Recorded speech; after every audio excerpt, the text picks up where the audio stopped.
Hello, bonjour, bonjour, bonsoir. Alors, je suis bien contente de te retrouver pour ce énième lit solo, hein. Toujours comme d'habitude, pour moi, c'est un instant de partage, de joie, de complicité, hein, pour échanger un peu sur ce qui nous fait du bien. Ce qui nous fait du bien. Donc aujourd'hui, ce que je voulais te partager, c'est le fait de se connaître tout soi-même, hein. Ce sont les Grecs, hein, bon, les Grecs avec Socrate, ils ont pris ça chez les Égyptiens, hein, ce fameux adage mystique, connais-toi toi-même. En fait, ça vient d'Égypte, hein, dans les temples initiatiques, hein, on lisait cet écrit-là, connais-toi toi-même. Pourquoi c'est important de se connaître soi-même? Parce que quand nous venons en ce monde, quand nous venons en ce monde, en principe, nous venons, comme je n'arrête pas de le dire, hein, avec une mission bien définie. Et cette mission, en fait, elle est inscrite dans notre ADN. Elle est inscrite. Je ne sais pas si je l'avais déjà partagé ici, mais notre ADN, c'est comme un plan, hein. C'est comme un plan et au fur et à mesure où on se découvre, on apprend à rentrer en soi, bah, c'est comme des papyrus. L'ADN, c'est comme des papyrus qui sont fermés, hein. Donc, au fur et à mesure où on apprend à rentrer en soi, à se connaître, ben, on ouvre ce papyrus. On ouvre ce papyrus et on peut le lire. C'est pour cela qu'il est important de se connaître soi-même. Or, la plupart d'entre nous, quand nous nous incarnons en ce monde, ben, nous arrivons à partir du 7e mois de la grossesse, nous commençons déjà à télécharger un programme et quand on arrive, quand on est, on nous pose une étiquette. On nous pose une étiquette déjà par notre prénom et puis on arrive là, même si quand on est enfant, on est authentique, on est soi-même, hein, tant qu'on est enfant, je pense jusqu'à l'âge de 3 ans, on est vraiment soi-même. Mais à un certain moment, on commence à vouloir faire ce que les autres attendent de nous. Et là, on s'oublie complètement. On commence à imiter. Moi, ça me fait penser à mon propre fils, hein.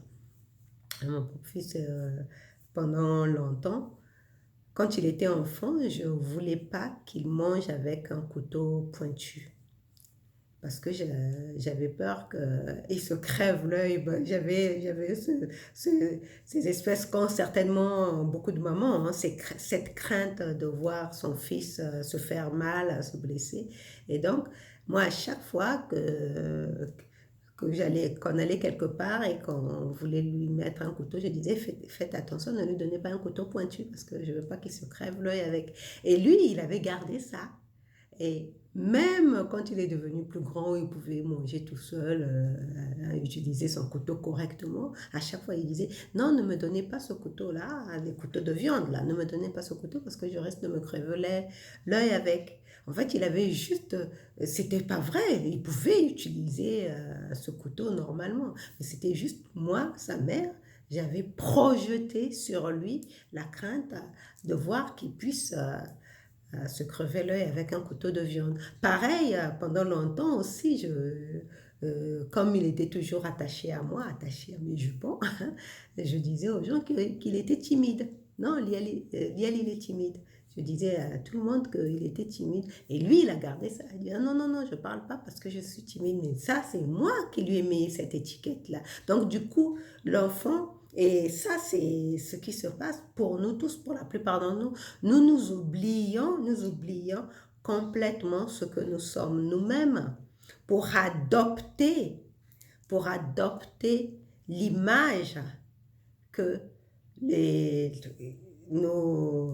les adultes autour de nous veulent que en soi. Donc, c'est comme si on portait un masque. D'ailleurs, c'est d'actualité, le masque, hein. C'est comme si étant donné les projections que les parents, la famille, hein, nos éducateurs se font de nous, nous voulons porter le masque qui corresponde à ce qu'ils attendent de nous. Du coup, on s'oublie soi-même, on rentre complètement hein, dans ce moule avec ces masques. Hein. C'est vraiment le cas de le dire. Hein. Quand on voit les masques, les gens dans la rue, tous masqués, ben, on ne sait plus qui est qui.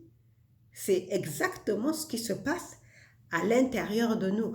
Et ce qui est en train de se projeter à l'extérieur avec toute cette crise, en fait, c'est tout simplement une crise intérieure à chaque individu qui compose l'humanité. C'est exactement ça. Je me souviens, j'avais partagé un lit solo ici sur le masque de l'ego. Donc, pendant longtemps, nous avons porté des masques intérieurement.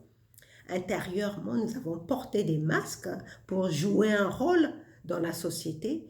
Et ben, c'est ce masque qui se dévoile littéralement à la surface. Et quelque part, ce qui se passe avec cette crise sanitaire, avec ces lois liberticides, bah, quelque part, c'est un mal pour un bien, parce que ça nous pousse, tous, hein, toute l'humanité, même ceux qui ne s'intéressaient pas le moins du monde à leur monde intérieur ou à la spiritualité ou à quoi que ce soit qui concernait l'introspection, ben aujourd'hui, ils sont obligés de se faire face. Ils sont obligés de s'interroger. Ils sont obligés de se questionner. Et comme je disais, en partant du livre de Paulo Coelho, les guerriers de lumière posent des questions. Et parce qu'ils posent des questions, ils trouveront des réponses. Et c'est comme ça qu'on apprend, qu'on commence à se connaître soi-même. On commence à se connaître soi-même quand on commence à se poser des questions.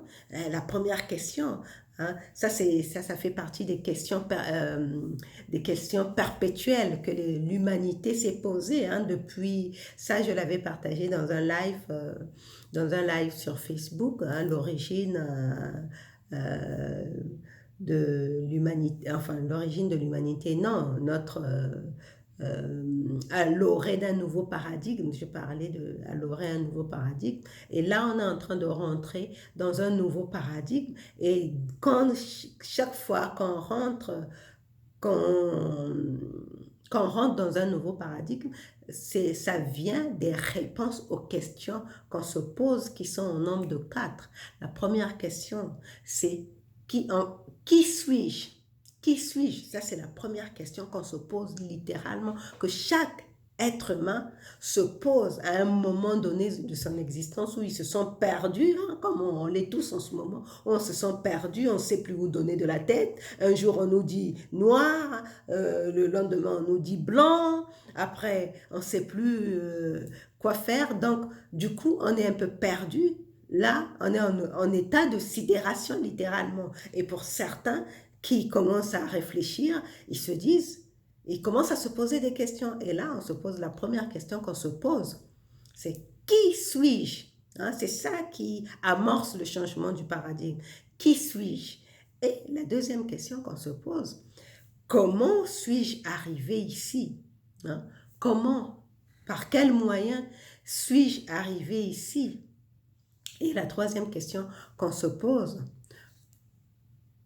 comment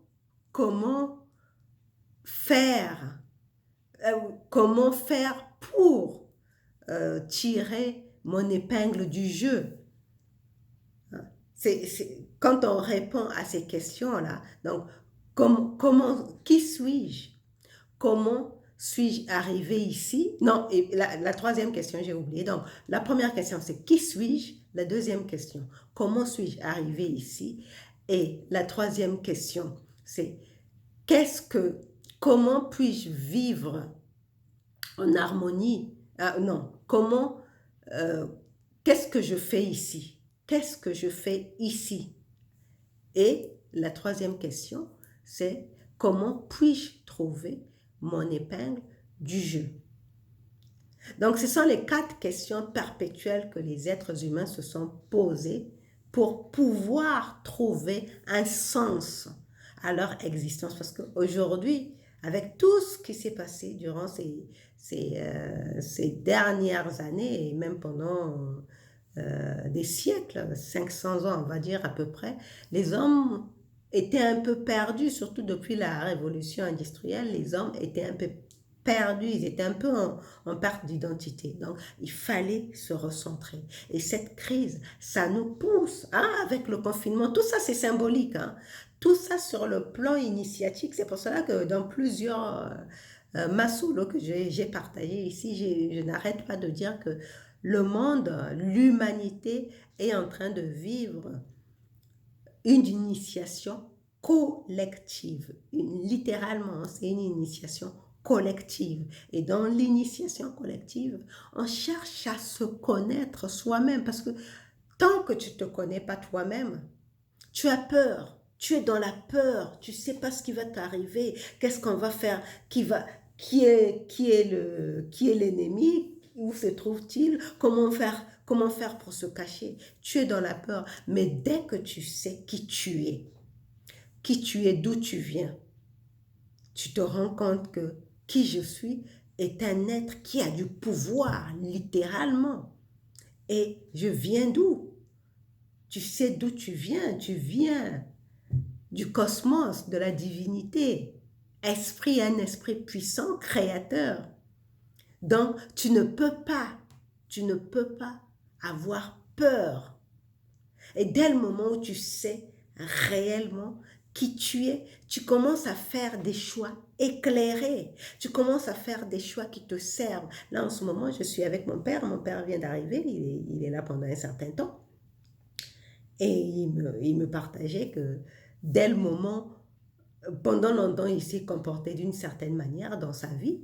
Et à un moment, il a eu comme ce dédoublement là où il se demandait, mais il se disait, mais cette personne qui se comporte comme ça, en voyou, en coureur de jupons, c'est pas moi.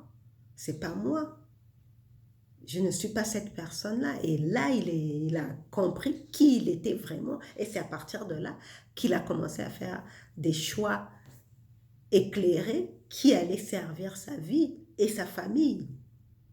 Et en plus, il vient de me le confier. À partir de là, il est devenu fidèle à sa femme. Et moi ça, je me rendais pas compte. Je me rendais pas compte que c'était à partir du moment où il a commencé à prendre conscience. Parce que c'est vrai que je disais que je voulais pas suivre l'exemple de mes parents, même s'ils vieillissent ensemble, je voulais pas suivre leur exemple.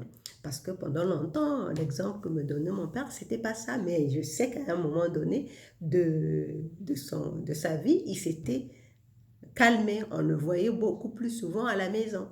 Et mais moi, je n'avais pas réalisé que quand on le voyait beaucoup plus souvent à la maison, c'est qu'il était devenu fidèle à sa femme. Et c'était à peine à l'âge de 40 ans. Donc, ça veut dire que depuis l'âge de 40 ans, mon père est fidèle à sa femme. Donc, tu vois que même c'est quand on comprend qui on est réellement, d'où l'on vient, qui l'on est, quand on se connaît soi-même, qu'on commence à faire des choix éclairés et des choix sans peur, avec courage.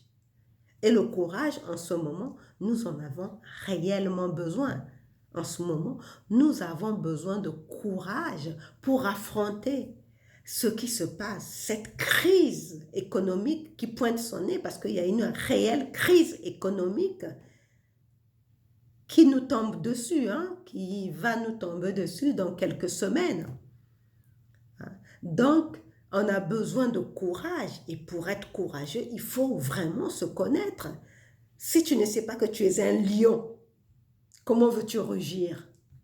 Si tu ne sais pas que tu es un oiseau, comment veux-tu voler?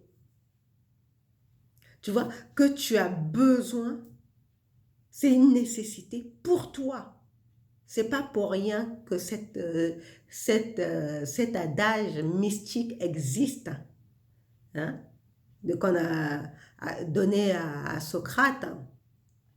Connais-toi toi-même afin de connaître les secrets des dieux. Parce que dès le moment où tu te connais toi-même, bah, tu découvres que tu es un être de pouvoir, que tu es beaucoup plus puissant que ce que la société t'a raconté. Parce que nous, dès le moment où on vient dans ce monde, on commence à rentrer dans un moule de limitation, un moule de faiblesse, un moule qui nous dit que nous sommes de petites choses, soit par le système éducatif, soit par le système religieux, soit par une idéologie politique. Mais tout est fait pour nous faire croire qu'on est des petits êtres de rien du tout limités. Mais dès le moment où on se connaît soi-même, on récupère son pouvoir.